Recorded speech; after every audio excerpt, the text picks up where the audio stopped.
Bang, saya dengar informasi, Abang kehadiran ke sini tidak lain adalah menyampaikan beberapa informasi terkait dengan permasalahan sengketa lahan. Namun juga sebelum melangkah ke sengketa Abang yang mana bermuaranya di wilayah Desa Kubu, saya dengar informasi Kubu ini juga pada rame terkait masalah sengketa tanah di Pelabuhan JT. Apa benar itu, Pak? Ya, benar. Nah, apa sih yang menjadi krusial di situ? Apa yang menjadi landasan sehingga siapa aja yang bersangkutan di situ, Pak? Yang bersangkutan di antara si penjual sama si pembeli. Oh, Di dalamnya itu ada keterlibatan menjadi suasana saat ini menjadi politik dalam tidak indah, yaitu menyangkut kepala desa. oh. Apakah di sana ada dokumen surat menyuratnya yang menjadi permasalahan? Disinilah yang terjadi permasalahan. Di dalam dokumen itu yang diterbitkan oleh kepala desa saat ini ada surat. Nah, di situ ada ditemukan penyalahgunaan sebuah pemalsuan dokumen, katakanlah tanda tangan oleh Biswati. Oh, dugaan pemalsuan di sini. Dugaan Ya. pemalsuan. Oh. Terus inti dari Abang ke sini apa, Bang, sebenarnya? Nah, inilah yang kita ingin sampaikan. Kami sebagai masyarakat desa Kubu, ini sebuah permasalahan yang sangat kecil yang terjadi. Kenapa? Ini permasalahan kecil. Kepala desa Kubu yang sekarang ini bisa dijadikan tersangka. Sementara kami ini ada sebuah problem masalah besar terjadi di desa Kubu yang tertentu dalam hal sengketa lahan, yaitu jamu menteng yang dijual belikan oleh kepala desa yang terdahulu. Disinilah kami meminta agar hukum itu bisa ditegakkan. Jangan hal sepele aja dianggap bisa melanggar hukum. Kenapa hal besar bisa dibiarkan?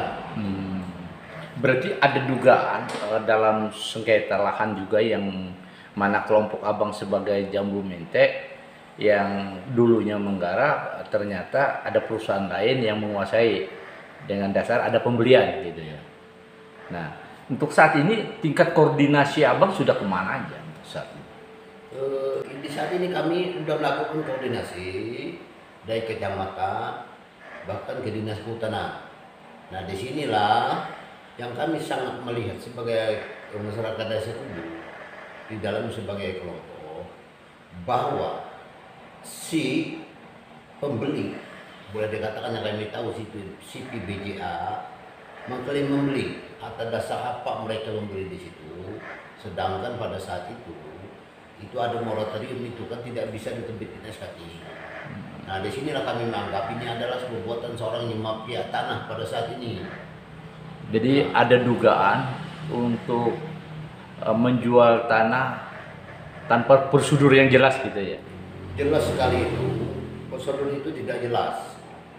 Di mana kami sebagai masyarakat Kubu mengetahui berdasarkan SKT yang diterbitkan tidak boleh asal melebihi dasar-dasar aturan desa. Nah, sekarang yang kalau yang ada mengatakan mereka membeli itu, kami minta tunjukkan di mana, apa yang mereka miliki.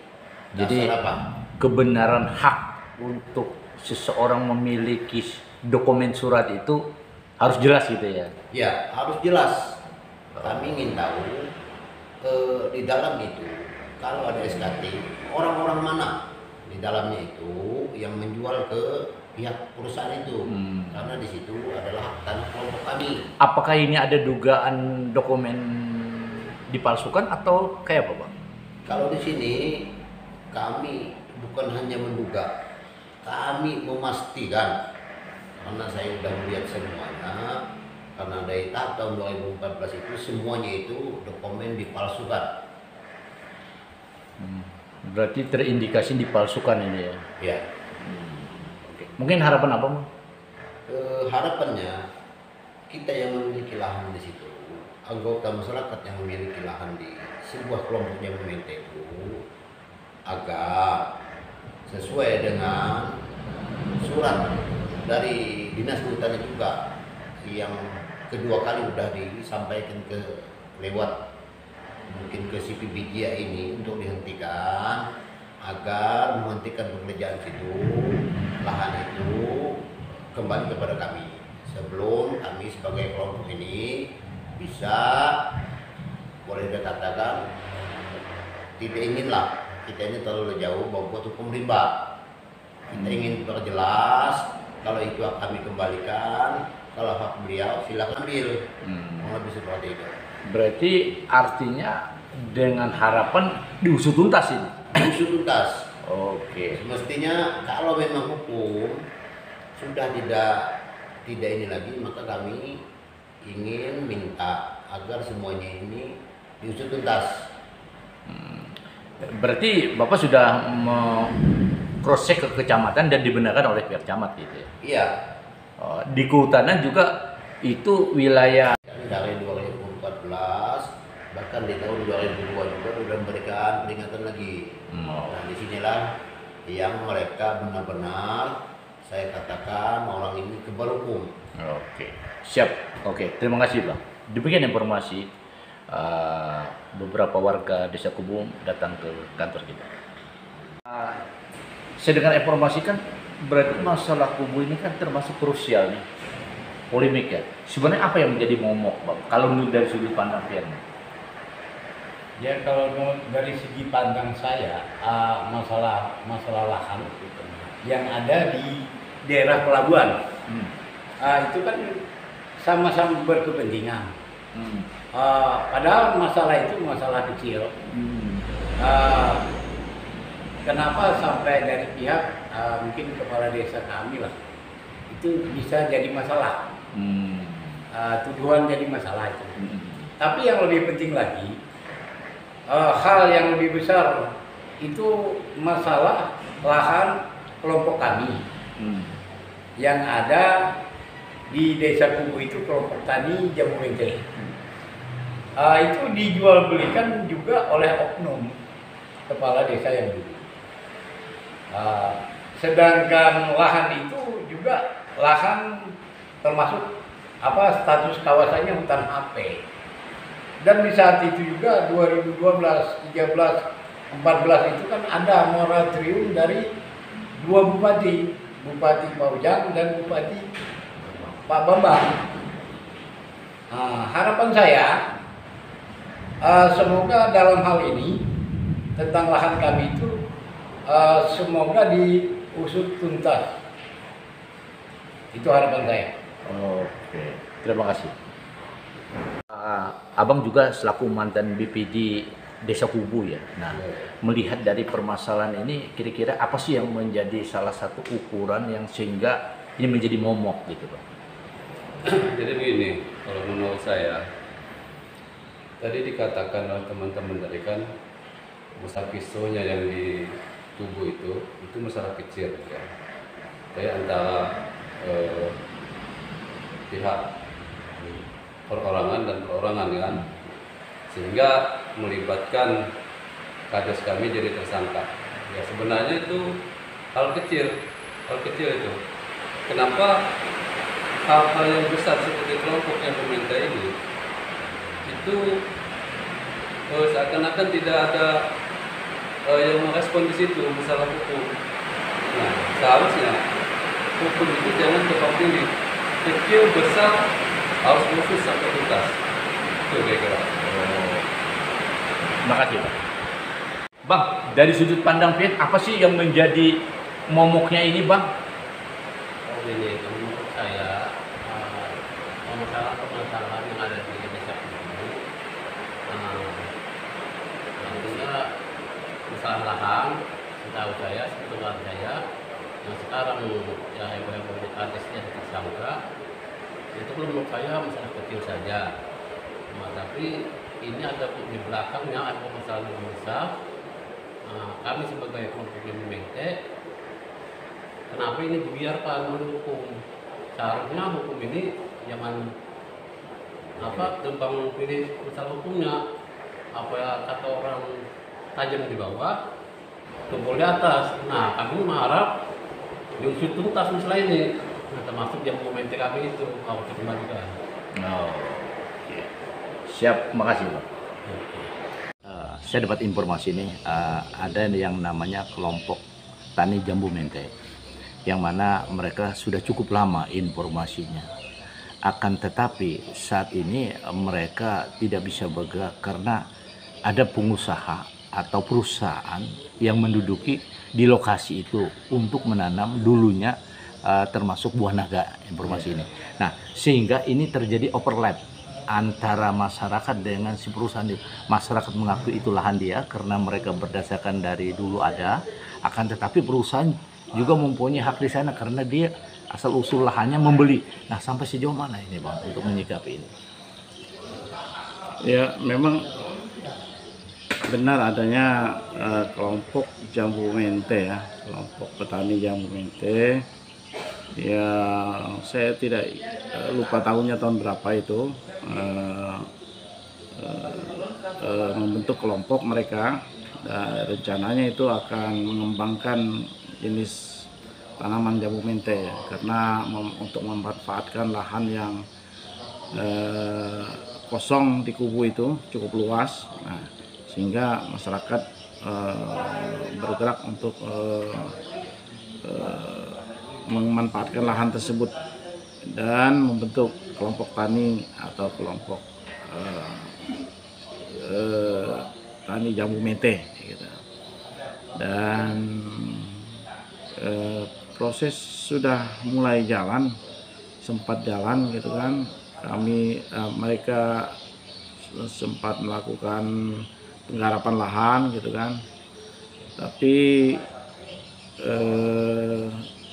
kegiatan itu tidak berhasil gitu kan. Sehingga entah kenapa kendalanya waktu itu sehingga gagal. Nah, lahan itu dengan demikian terbengkalai gitu kan selama sekian tahun, dan tiba-tiba lalu ada perusahaan yang menggarap lahan tersebut dan dengan mengaku memperoleh lahan tersebut dengan membeli. Nah, ini kita belum tahu dari siapa mereka membeli. Yang jelas itu lahan sampai saat ini memang statusnya pemilik kelompok tani gitu. Jadi pada intinya dalam konteks perusahaan tersebut membeli masih dipertanyakan legalitas membelinya dengan siapa gitu ya. Betul ya. Saat ini pihak kecamatan pernah tidak didatangi warga itu untuk mengklarifikasi informasi itu dalam satu mediasi atau bagaimana? Sebenarnya pernah ada perwakilan kemarin yang datang kepada kami, dan mereka sebatas konsultasi kemarin ya.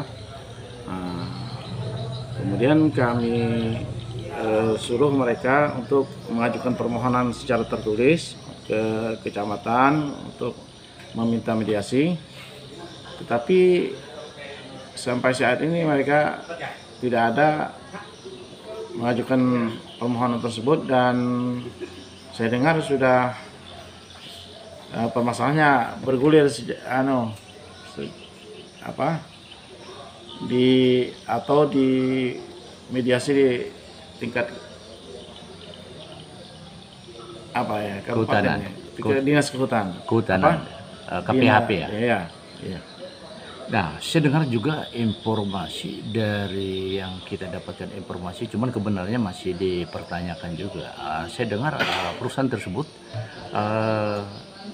disurati oleh pihak KPHP untuk sementara kegiatannya dihentikan. Apakah benar itu Pak Jamal? Itu belum tahu saya. Belum tahu ya. Jadi informasinya belum ada gitu. Tidak ada tembusan ke kita. Supaya isu ini tidak hoax atau tidak berkembang yang mengada-ngada, makanya saya perlu klarifikasi informasi. Ya. Nah, saya dengar informasi untuk sementara perusahaan disurati oleh pihak kehutanan untuk sementara dihentikan kegiatan itu katanya. Ya. Nah, tapi untuk saat ini camat belum tahu gitu ya. belum tahu. Oh, belum tahu ya. Mungkin harapan Pak Camat dengan adanya miskomunikasi antara perusahaan dengan masyarakat ini bagaimana terkait dengan wilayah tanah ini? Harapan saya persoalan yang ada itu semua bisa diselesaikan dengan baik, dan tentunya itu hanya bisa diselesaikan dengan duduk satu meja gitu kan. Kepada pihak perusahaan juga harus mau berkomunikasi dengan masyarakat ya, dalam hal ini kelompok tani. Kira untuk itu barangkali mereka memang harus dipertemukan, dan kami siap di kecamatan untuk memfasilitasi atau kita pertemuan di desa gitu. Jadi pihak kecamatan siap untuk memfasilitasi antara masyarakat dengan perusahaan tersebut gitu ya, untuk mencari solusinya gitu ya Bang. Ya. Oke, terima kasih.